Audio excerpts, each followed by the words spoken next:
Advocate Bhudev Mahanandia का अभिवादन स्वीकार कीजिए। साथियों, आप देख रही है भाई सब पीपल भाई सब बहुजन। अभी तक आप हमारा चैनल को सब्सक्राइब नहीं किए तो काइंडली सब्सक्राइब कीजिए और बेल का आइकन जरूर दबाइए। साथियों, जस्टिस खन्ना ईवीएम पर फैसला आते ही chief justice of India Chandrachud ji ने चुनाव आयोग को नोटिस कर दिया है। 2014 से पहले मोदी जी का बयान ईवीएम का एग्निस्ट में था। 2014 के बाद मोदी जी का बयान ईवीएम का फेवर में आ रहा है। सूरत में, गुजरात का सूरत में बीजेपी प्रत्याशी को निर्दलीय विजयी घोषित कर दिया गया है।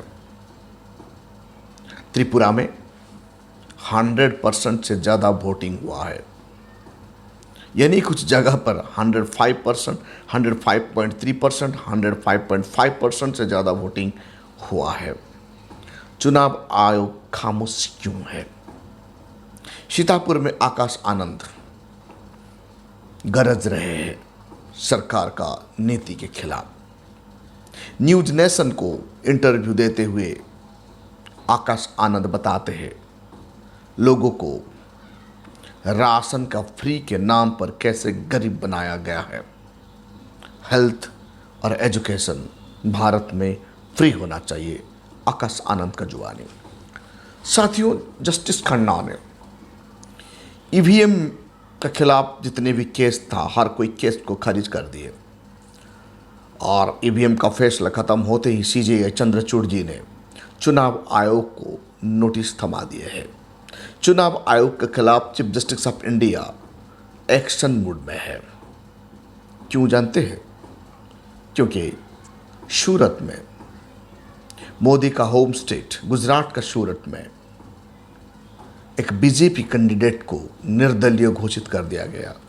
यानी वहां का कांग्रेस कैंडिडेट को उनका जो नामांकन पत्र था उन्हें खारिज कर दिया गया और जो भी इंडिपेंडेंट कैंडिडेट थे सब विथड्रॉ कर दिए। तो इलेक्शन, विदाउट इलेक्शन उनको निर्दलीय घोषित कर दिया, निर्विरोधी विजय घोषित कर दिया। इसीलिए सीजेआई चंद्रचूड़ जवाब मांगते हैं नोटिस में, जब नोटा गिरेगा तो क्या दोबारा चुनाव नहीं होगा? कैसे, कौन सा प्रक्रिया में आप सूरत का एमपी कैंडिडेट को निर्विरोध विजय घोषित कर दिए? ये जवाब कैसे देंगे चुनाव आयोग? वक्त ही बताएगा। जो भी होना, क्यों सीजेआई चंद्रचूड़ जी सख्त हो रहे हैं इलेक्शन कमीशन का रवैया को देखकर। साथियों, 2014 से पहले मोदी जी चिल्ला चिल्ला कर ईवीएम का विरोध में बोल रहे थे। वो कह रहे थे हमारा देश गरीब है, लोग अनपढ़ है, लोग अनपढ़ है। जब लोग वोट देने जाते हैं तो बैलेट पेपर में ही वोट देना आसान होता है और ईवीएम मशीन का यूज करना भारत के लिए अच्छा नहीं। दुनिया का तमाम पढ़े लिखे देश ईवीएम से चुनाव करवाता है। ये मोदी जी का बयान था 2014 से पहले। आज 2023-24 में मोदी जी ईवीएम मशीन का फेवर में हो गया है। क्यों? ईवीएम में धांधली करना इजी हो गया है। जो भी दबंगे पॉलिटिकल पार्टी का लोग एजेंट बनकर इलेक्शन बूथ पर खड़ा हो जाते हैं और वहां जबरन वोट डलवाते हैं। ऐसे ही खबर मिल रहा है त्रिपुरा में। त्रिपुरा में 100% से ज़्यादा वोटिंग हो गया है। ईवीएम से धांधली हो रहा है। यानी आप सोचिए, एक बूथ पर 1000 वोट है तो वहाँ 2000 वोट पुलिंग हो गया। आप सोचिए 1000 वोट वहाँ का है वोटिंग पर, पुलिंग बूथ पर, लेकिन वहाँ 2000 वोट कैसे डाला जाता है? ये चुनावी धांधली नहीं था और क्या है? यानी दबंगई पार्टी का लोग पुलिंग बूथ पर खड़ा होकर रहते हैं, जबरन वहाँ वोट लगा देते हैं। त्रिपुरा में जो 100% वोटिंग का जो खुलासा भारत का चुनाव आयोग ही खुलासा किया है। ये बात भी इंडियन एक्सप्रेस में भी खुलासा हुआ है। चुनाव आयोग भी ये दिखाया है। आप देखिए 100% से ज़्यादा वोटिंग होना नामुमकिन है। एक बूथ पर जब 1000 वोट होता है, वहाँ 2000 वोट कैसे गिरेगा या 1500 वोट कैसे गिरेगा?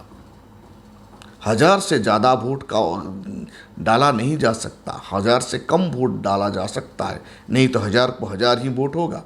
लेकिन उनसे ज़्यादा वोट पुलिंग हुआ, मतलब कितना धांधली है। साथियों, त्रिपुरा का कुछ जगह पर 105.3% वोट और कुछ जगह पर 100.5% वोटिंग हुआ है। ये चुनाव आयोग का खुलासा है। चुनाव आयोग को CJI चंद्रचूड़ इसके लिए जवाब तलाश कर रहे हैं। आप सोचिए ये चुनाव धांधली नहीं तो और क्या है? एक बूथ पर 1000 वोट है। 1000 वोट में से 990, 980 या 1000 वोट पुलिंग होगा तो उनको हम 100% वोट कहेंगे। जब वहाँ 1000 वोटर में से 1500 वोट 1500 वोट पुलिंग होगा तो आप क्या सोचेंगे? ये धांधली नहीं तो और क्या है? यानी डेमोक्रेसी का चीरहरण हो रहा है। जबरन कुछ नेता खुद को नेता और शासन गद्दी में बैठने के लिए कितना आतुल है, कितना व्याकुल है। कानून को ठेंगा दिखाते हुए चुनावी प्रक्रिया में धांधली कर भारत का डेमोक्रेसी को हैक करने के लिए कुछ लोगों का कोशिश है। सीतापुर में आकाश आनंद बीजेपी का ऊपर बरसते हैं और कांग्रेस का ऊपर बरसते हैं। जब तक बहुजन समाज का हाथ में शासन का डोर नहीं आएगा, तब तक बहुजन समाज कभी भी सोशल जस्टिस प्राप्त कर नहीं पाएगा, इकोनॉमिक जस्टिस प्राप्त कर नहीं पाएगा।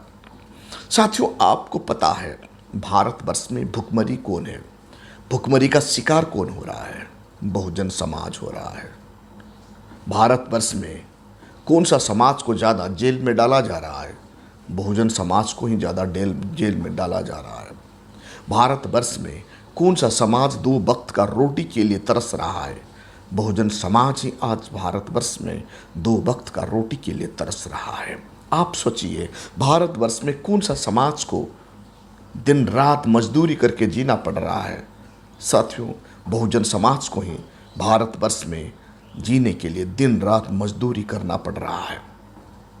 भारतवर्ष में कौन सा समाज को झूठे मुकदमा में फंसाया जा रहा है? साथियों, भारतवर्ष में बहुजन समाज को ही झूठे मुकदमा में फंसाया जा रहा है। भारतवर्ष में बहुजन समाज आज 2 वक्त का रोटी के लिए जूझ रहा है। भारतवर्ष में बहुजन समाज को आज शिक्षा से वंचित किया जा रहा है। भारतवर्ष में बहुजन समाज को पीने का पानी के लिए वंचित किया जा रहा है। तो आप सोचिए, ऐसे परिस्थिति में डेमोक्रेसी में बहुजन समाज का शासन गद्दी में हिस्सा नहीं मिलेगा तो ये समाज का फ्यूचर, आने वाला कल और उनका भविष्य क्या होगा? आप ही सोचिए। न्यूज़ नेशन को साक्षात्कार में आकाश आनंद बताते हैं, मोदी जी 5 किलो अनाज देकर लोगों को कर्जा चुकाने की मांग कर रहे हैं। 85 करोड़ लोगों को 5 किलो अनाज देकर गरीब बनाया गया है। उसके बदले लोगों को रोजगार दिया जाता तो आज देश तरक्की करता, आज देश डेवलप होता। आकाश आनंद ये भी बताते हैं, हमारा देश में एजुकेशन फ्री होना चाहिए, हेल्थ फ्री होना चाहिए। आकाश आनंद एंकर को पूछते हैं, आप टैक्स देते हैं ना? नहीं। वो बताता है हम टैक्स देते हैं। तब आकाश आनंद फिर उल्टा प्रश्न पूछते हैं, आपका तबीयत खराब होने से आप कहाँ ट्रीटमेंट करते हैं? एंकर कहता है, जर्नलिस्ट कहता है, मैं प्राइवेट अस्पताल में ट्रीटमेंट करता हूँ। हम टैक्स देते हैं 35%, हमें हेल्थ सिस्टम क्यों नहीं मिलेगा?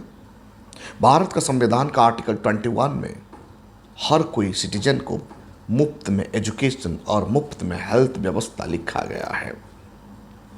भारत सरकार जानबूझकर एजुकेशन को प्राइवेट कर रहा है, जानबूझकर हेल्थ सिस्टम को प्राइवेट कर रहा है ताकि गरीब इंसान और गरीब हो जाए, अमीर इंसान और अमीर हो जाए। यानी एक समाज को 2 थिंग से दूर रखा गया है। एक समाज को बर्बाद करने के लिए उनका शिक्षा व्यवस्था को ही बर्बाद कर दो, और एक समाज को बर्बाद करने के लिए उनका हेल्थ को डिसऑर्डर कर दो। ये दोनों खत्म हो गया तो वो लड़ नहीं पाएगा, उनका रीढ़ का हड्डी तोड़ दिया जाएगा। शिक्षा से जो समाज वंचित हो जाता है वो शिक्षा कभी वो कम कभी भी लड़ नहीं सकता, और जो कम्युनिटी का हेल्थ डिसऑर्डर होता है वो कभी भी मजबूती के साथ खड़ा हो नहीं सकता। ये दो चीज आज भारतवर्ष में लोगों का हाथ से छीना जा रहा है। आकाश आनंद न्यूज नेशन में ये बताते हैं, free education and free health Bharat में हर किसी को होना चाहिए। वो कानूनन भारत का संविधान का आर्टिकल 21 में लिखा गया है। साथियों, 2024 में मजबूर गवर्नमेंट आएगा तो बहुजन समाज राहत का सांस लेगा। जब भारतवर्ष में मजबूत सरकार आएगा तो सोचिए बहुजन समाज का पतन सुनिश्चित है। बहुजन समाज मैक्सिमम लोग government hospital and government school college पर ऊपर डिपेंड करते हैं। आज गवर्नमेंट स्कूल कॉलेज यूनिवर्सिटी को बर्बाद कर दिया गया है, और आज हेल्थ सिस्टम को बर्बाद कर दिया गया है। ये दोनों सिस्टम को मजबूत करने के लिए बहुजन समाज अपना वोट का ताकत को सही से इस्तेमाल करना चाहिए, नहीं तो आने वाला कल बहुजन समाज का नस्ल बर्बाद हो जाएगा। साथियों, आप देख रहे हैं भाई सब पीपल भाई सब बहुजन। अभी तक आप हमारा चैनल को सब्सक्राइब नहीं किए तो काइंडली सब्सक्राइब कीजिए और बेल का आइकन जरूर दबाइए। Thank you. जय भीम।